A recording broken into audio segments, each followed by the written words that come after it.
Hello दोस्तों, आज के इस वीडियो में हम बात करने वाला है टाटा के small cap mutual fund versus axis के स्मॉल कैप म्यूचुअल फंड के बारे में। तो सबसे पहले हम दोनों म्यूचुअल फंड के फंड ऑब्जेक्टिव के बारे में जान लेते हैं। तो ये एक स्मॉल कैप म्यूचुअल फंड है, यानी कि ये इन्वेस्टरों के पैसे को शेयर मार्केट की 250 के बाद की नई और इमर्जिंग कंपनियां होती है उनमें ये निवेश करता है। अब नई और इमर्जिंग कंपनियों में निवेश करने के कारण ये म्यूचुअल फंड काफ़ी ज़्यादा रिस्की म्यूचुअल फंड माने जाते हैं। तो अगर आप एक रिस्क टेकिंग कैपेबिलिटी वाले पर्सन हो तभी इस तरह के म्यूचुअल फंड में इन्वेस्टमेंट करने के बारे में सोचेगा। टाटा के स्मॉल कैप म्यूचुअल फंड ने एक साल में 50.7% का, जबकि एक्सिस के स्मॉल कैप म्यूचुअल फंड ने 41.2% का। टाटा के स्मॉल कैप म्यूचुअल फंड ने 3 साल में 31.6% का, जबकि एक्सिस के स्मॉल कैप म्यूचुअल फंड ने 26.7% का। 5 साल में टाटा के स्मॉल कैप म्यूचुअल फंड ने 37.2% का, जबकि एक्सिस के स्मॉल कैप म्यूचुअल फंड ने 31.9% का रिटर्न्स इन्वेस्टरों को लाकर दिया हुआ है। अगर आपने भी इन दोनों में से किसी म्यूचुअल फंड में इन्वेस्टमेंट किया हुआ है तो मुझे कमेंट बॉक्स में बताइए कि कैसा रिटर्न्स आपको मिल रहा है। अगर आप इन दोनों म्यूचुअल फंड में अपनी SIP को चालू करवाना चाहते हो तो मिनिमम SIP अमाउंट 100 रुपीज़ या लमसम अमाउंट 5000 से स्टार्ट कर सकते हो। अब बात कर लेते हैं एक्सपांस रेशियो के बारे में। तो जिसे नहीं पता कि एक्सपांस रेशियो किसे कहते हैं, तो जो एसेट मैनेजमेंट कंपनियां होती है वो हमारे पैसे को मैनेज करने के लिए हम ही से कुछ फीस चार्ज करती है और उसी फीस को हमें एक्सपांस रेशियो के तौर पर बताया जाता है। तो टाटा के स्मॉल कैप म्यूचुअल फंड का एक्सपांस रेशियो 0.30% है, जबकि एक्सिस के स्मॉल कैप म्यूचुअल फंड का एक्सपांस रेशियो 0.54% है। अब बात कर लेते हैं NAV के बारे में। NAV यानी कि नेट एसेट वैल्यू, जिसकी वैल्यू हर दिन चेंज होती रहती है। मान लीजिए कि आपने किसी म्यूचुअल फंड में 1000 रुपीज़ इन्वेस्टमेंट किए, तो 1000 डिवाइडेड बाय अगर आप NAV करोगे तो जो भी अमाउंट आपको मिलेगी उतने के यूनिट्स आपको अलॉट होंगे।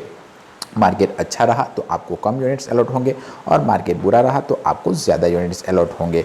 तो इसीलिए मैं हर बार कहता रहता हूँ कि किसी भी म्यूचुअल फंड में अगर आप निवेश करते हो तो लॉन्ग टर्म के लिए कीजिए। लॉन्ग टर्म से मेरा मतलब है 5 साल, 10 साल या उससे ज़्यादा के लिए, तभी कंपाउंडिंग इंटरेस्ट का इफेक्ट आपको अपने निवेश हुए मनी पर देखने को मिलेगा।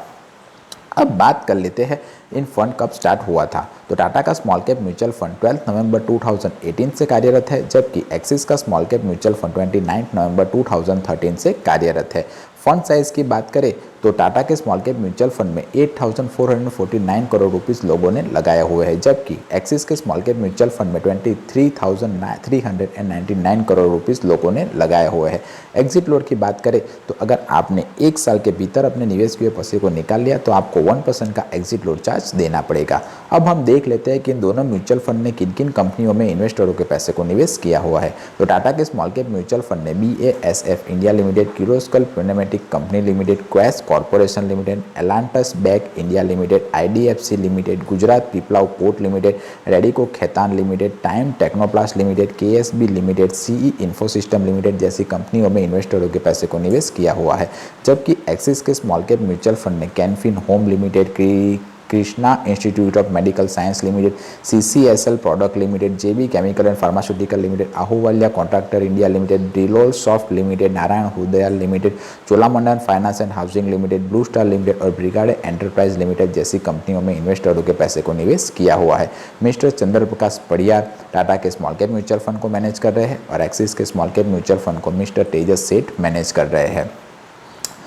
टाटा का small cap mutual fund 30 Jain 1995 से कार्यरत 30 जन 1995 से टाटा की AMC कार्यरत है, यानी कि एसेट मैनेजमेंट कंपनी, और एक्सिस की AMC 4 सितंबर 2009 से कार्यरत है। टाटा के स्मॉल कैप म्यूचुअल फंड के ऊपर जो कस्टोडियन नज़र रखता है वो है HDFC बैंक, जबकि एक्सिस के स्मॉल कैप म्यूचुअल फंड के ऊपर जो नज़र रखता है वो है डस्टेक बैंक।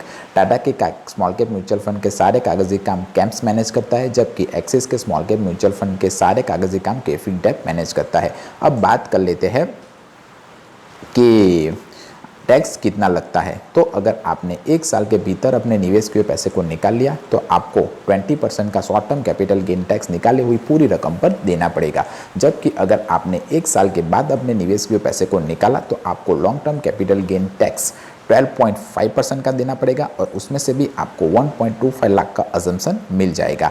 तो अगर आपने भी इन दोनों में से किसी म्यूचुअल फंड में निवेश किया हुआ है तो मुझे कमेंट करके बताएं कि कैसा रिटर्न्स आपको मिल रहा है। वीडियो अच्छा लगा हो तो वीडियो को लाइक कीजिए, चैनल को सब्सक्राइब कीजिए। मिलते हैं अगले वीडियो में, तब तक के लिए बाय बाय।